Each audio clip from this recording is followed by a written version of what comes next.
Hello everyone, my name is Brandy. I am the owner and artisan behind Brushed by Brandy, and I wanted to take some time with you guys to really get back to basics. So the piece we're going to be working on is this one behind me. It's this beautiful French provincial buffet. I always start by taking off my hardware. My hardware has to come off of my piece, and when I take my hardware off, I always place it into a dish, and I can clean it in this dish too. And that means that all my hardware stays together, none of it leaves the piece, and it's not going to get lost during my refinishing process. I need to evaluate some things on it, and the things I'm going to look for are, number one, is this piece real wood? A lot of people have a hard time telling the difference between a veneer and a laminate. So veneer is real wood. Veneer is two different species of wood layered on top of each other. So it's usually a more exotic species layered on top of a cheaper type of wood. So let's say mahogany layered on top of pine. And this was really common. Once they figured out they could make furniture cheaper this way, every piece you find is like that. From the beginning of the century, you'll find a lot of veneers. It's a very common way to make furniture. It's still solid wood. So let me show you how you can see if your piece is a veneer. You want to look at places where there's joints on your piece. So you can see right here on this particular drawer wood, there's a seam right here, and it's layered on top of another species. So I can tell by this joint that it's all real wood, but I've got two different species layered here. And this is the thickness that I'm able to sand. So if I were to sand this drawer, or in this case, I am gonna do a wood stain top, if I'm gonna sand it, I know that's the thickness of my veneer. I can look at the back of my top and I can find that same joint where the two types of wood are married together. So that tells me that this piece has a veneer, and when I sand, I need to sand gingerly, just being careful of the thickness of my veneer. A laminate is a man-made product. It's a plastic-like that's adhered over the top of a substrate like MDF. MDF is medium density fiberboard. It is a composite material. Those are not real wood. So it's important to know what surface you're painting on. So I know my surface is real wood. The next thing I'm gonna ask myself is, what finishes do I plan to do on this piece? So this is actually, a customer has requested this, and we're going to put a wood stain top on this, and we're going to do a black finish on it with some distressing. So knowing my color is going to be black, that's going to help me determine what steps I'm gonna take in this finish. Okay, so now I've answered those two questions for myself. I've answered the question of what is my surface made out of and what do I plan to do with it? Okay, so the first thing I need to do is I always need to clean a piece. No matter what it's made of, they always need to be cleaned. So I use Dixie Belle White Lightning, which is a granulated cleaner. And this is mixed into a spray bottle of water. And I just am going to spray down my piece, or anything. I'm just going to use a paper towel in this case to wipe it down. This piece is in really good condition. During my cleaning process is when I'm also evaluating for, does this need any repairs? If it needs repairs, this is the stage you would want to do them at before you start painting your piece.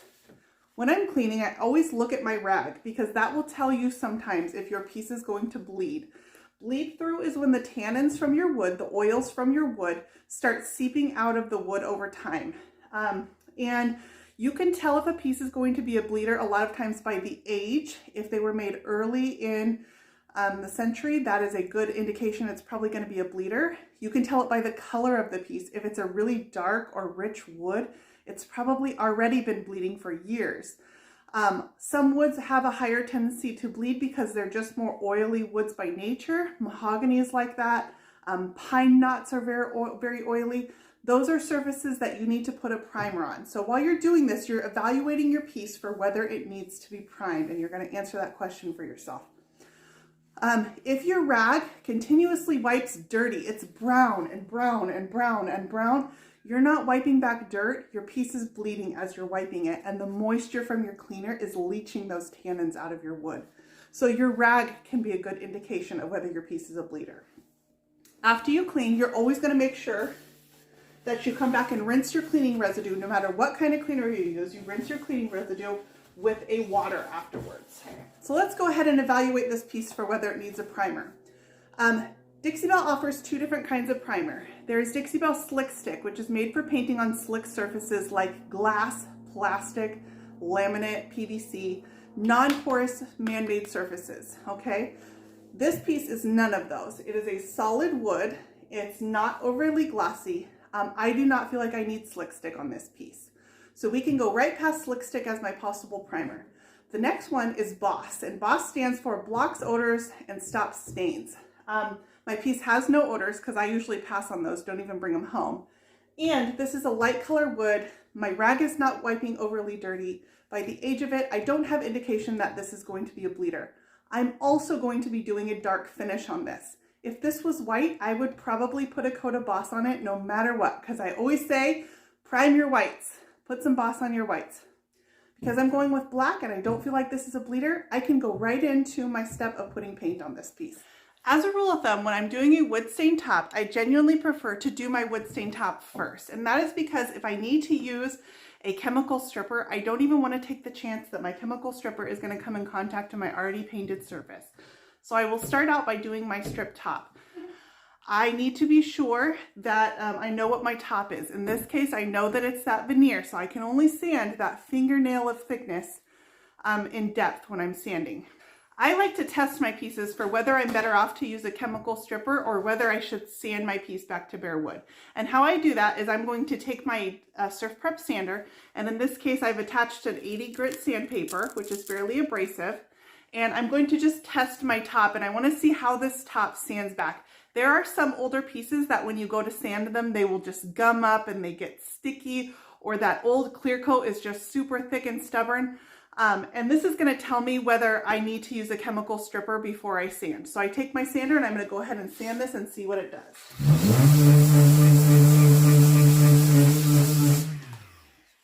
Okay, just by that quick little sanding, I can tell that this clear coat is going to come off pretty easily.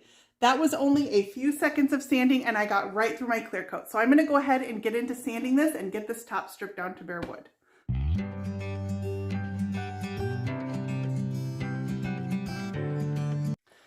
With the EPA making regulations that have restricted the use of methylene chloride in strippers, I find that they're ever less effective, chemical strippers are, and I prefer sanding. So more and more I'm finding that I'm using my sander for stripping tops of pieces as strippers have gotten less and less effective.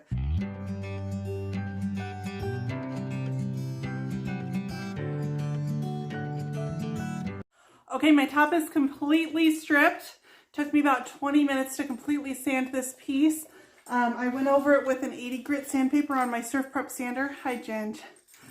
This is what my sandpaper looks like afterwards. It's pretty beat up. You can replace these at about the cost of $1 for your Surf Prep sander.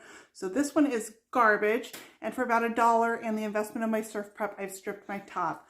I then went over it with a piece of 120 grit paper, and it's nice and smooth. I always use a pre-stain conditioner. It just helps your stain accept into the wood more evenly across the board. So pre-stain conditioner comes in an oil-based and a water-based formula. These are from Minwax. And I'm going to go ahead and use the water-based formula. And I'm choosing water-based because I plan to use a water-based stain. If you're using an oil-based stain, you would want to use your oil-based formula.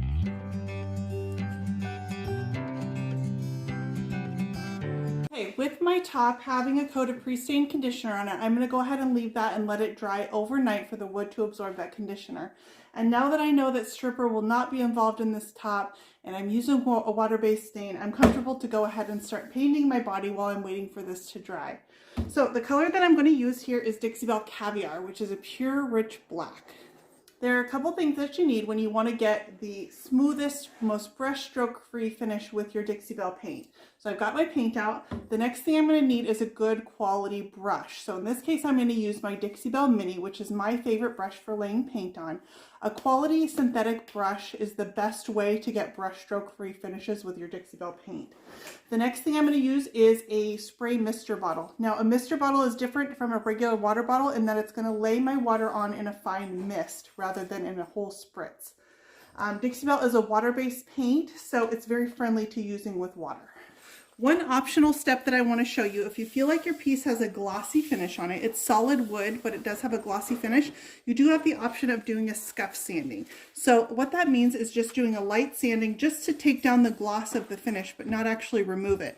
In which case I would use the Surf Prep rad pads. This is their variety pack. I would just rub it with the grain of the wood. And you can see right off the bat, it just takes down the gloss on that finish. And then after you scuff sand, you just want to take a tack cloth, which is, I'm going to use a damp cloth in this case, and you just want to take the dust back off of your piece so you're not painting over the dust. Okay, so with a light scuff sanding on your piece done, I'm going to go ahead and take my Dixie Belle paint, and I'm going to go ahead and dampen my brush just ever so lightly, and I'm just going to work a little bit of that water in. I'm going to take a little bit of my paint.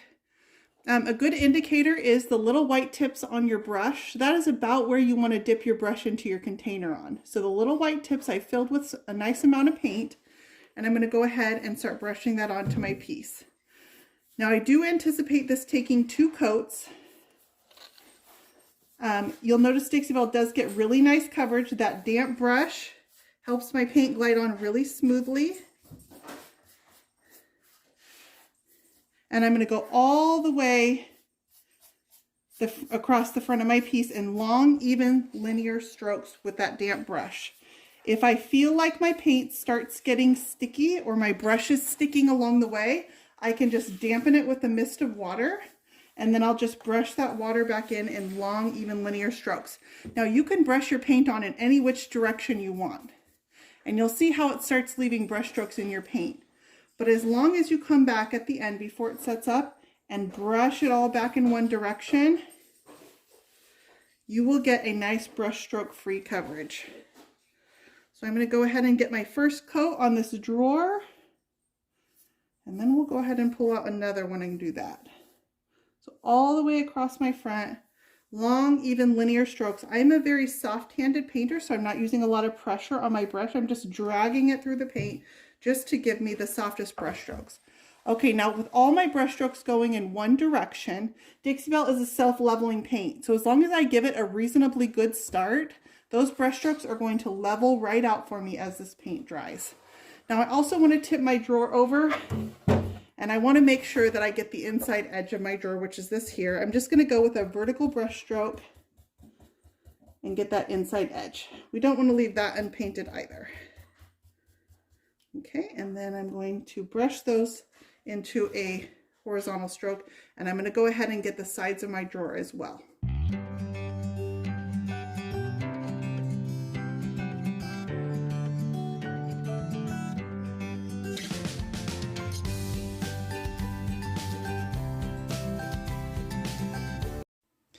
This piece was a little plain for me, so I did decide to add some Would You Bend appliques.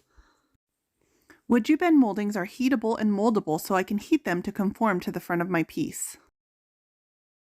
In this case, I decided to go ahead and add some keyholes to my drawers and then a larger applique to the bottom of my front. Because I already had a coat of paint on my body, I went ahead and pre-painted my moldings so that they would be caught up to where my furniture piece was. I attached the Would You Bend moldings using Tight Bond Quick and Thick adhesive. This is a hardware store item. I use a heat gun to heat my molding and conform it perfectly to the surface of my piece.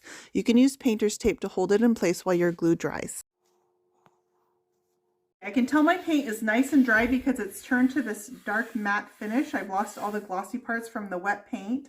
My glue is nice and dry for my Would You Bend mold, so I'm going to go ahead and take my Dixie Belle sanding sponge. These are fine grit, 220 grit sanding sponges, and I'm just going to lightly go over. I don't even call it a sanding, I'm just going to brush my piece one pass with my sanding sponge. I like to do this in between every coat because it just takes down any nubs of dust or anything that has settled into my paint. And then I'm just going to take a tack cloth. In this case, I'm just going to dampen a rag, and I want to go ahead and remove that dust that I just created. You definitely don't want to paint over and have dust on your surface. Okay, so once my dust is nice and removed and my piece is ready to accept a second coat of paint, I did store my brush in a Ziploc baggie, and that's because I knew that I was going to come back and do another coat. A brush can hold a lot of paint, and so rather than refilling a clean brush, if I know I'm going to reuse it again, I just go ahead and put it into a Ziploc baggie. Okay, I'm going to go ahead and take my mister bottle, and I'm just going to give my surface a fine coat of water. This is, again, is just going to help my brush glide so much easier. And then I'm going to go ahead and brush my paint on. Now that mist of water, your second coat is going to want to grab onto that first coat. It's got a little bit of bite in the chalky finish of the paint. And so that mist of water just helps the paint glide on super easy. And you'll notice I haven't refilled my brush. It's just a single fill of paint. This is a very thin coat. My second coat is a very thin coat. It's just meant to perfect my first coat. And I brush my paint on, and then with a very soft hand, I'm just going to go across and make sure I have my long linear brush strokes. So now I've got some coverage to my paint. I've got nice coverage, and you cannot even see the brush strokes in there. Very little paint, a little bit of water, and you won't even see your brush strokes. Okay, I'm going to repeat the same process here. I'm going to start with my 220 grit sanding sponge and give this a light sanding. Just a single pass. A very light brushing with the sanding sponge. I'm going to tack off my dust. You can use a tack cloth from the hardware store as well.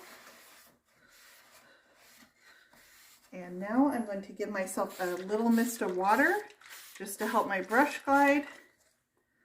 Fill my brush with paint and brush that on in long, even linear strokes. This is a little bit wider of a drawer, so I'm going to use a little bit more paint. I went ahead and filled my brush up again. I'm brushing that to the end. Make sure I get all around my wood you bend.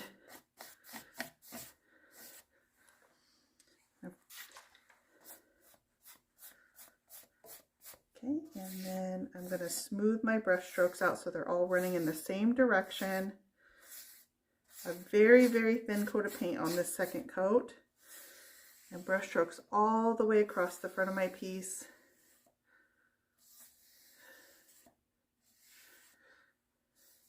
And then making sure that I go around my edges so that I don't have any drips on my drawer edges like right here. And I also want to give those a second coat as well, so I just spread that paint out a little bit. Okay, and you can see that on my front of my drawer, I've got minimal brush strokes, and what I do have in there is going to self-level with the paint. I'm going to repeat the same process over my entire piece, and I will have 2 coats of paint on here. With 2 coats of paint on my body, I'm going to go ahead and add my Voodoo gel stain to the top of this piece. Voodoo gel stain is a water-based gel stain from Dixie Belle Paint. The color I chose is Tobacco Road, which is a nice rich brown color. I start by brushing the Tobacco Road on in an even coat across the top of my piece and then using a rag to wipe it back. Once my Tobacco Road was nice and dry, I came back with a dry brush and hit the edges of my top with a little bit of caviar paint for a slightly charred look. The front lip of this piece was slightly lighter, so I left an extra coat of Voodoo gel stain to make it match the rest of my top. All right, one of the hardest things about putting a beautiful finish on this on a piece like this on a piece of furniture is now I need to come back and I need to destroy it. I'm going to distress this finish. I'm going to make it look a little bit old and worn. Distressing is a great way on black pieces that I can bring out some of the shape and the accents because things like black wax and Dixie dirt and things like that will not show up on the black paint, but distressing is going to expose the wood underneath. I'm going to go ahead and use my power sander. So this is my Surf Prep sander. I added a pad on here. This little pad is removable. And I'm adding it because I don't want it to be so firm. I want to have a little bit of give to my sander so that when I'm sanding, it flexes around these. I'm not trying to take all my paint off. I just want to wear it away in some edges. And then I've got a 220 grit paper that I'm going to put on here. When I'm sanding, I like to focus on areas that would normally get worn away with my paint. So those are going to be the edges of my finish, things that stick out, that protrude, like my keyholes and these moldings here. Those are going to be the areas that I want to distress. I'm not going to distress right down the middle of my piece because that's not a place I would normally wear. I'm going to turn my sander down a little bit. So my Surf Prep sander has a power button and I want it to be a little bit low power because I want to have control over this. I'm going to turn it down a couple notches. And then I'm going to go ahead and go around the edges of my piece. And then anywhere that I want to touch up or add a little bit more distressing, I can come back and do that by hand.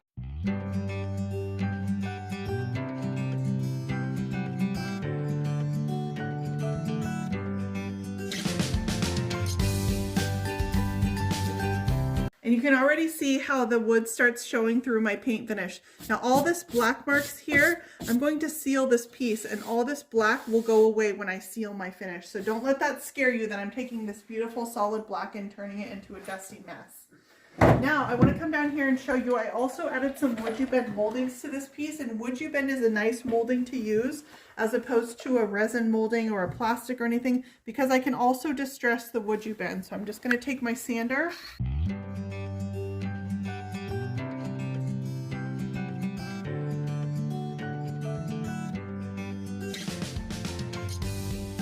And I can distress my wood you bend as well.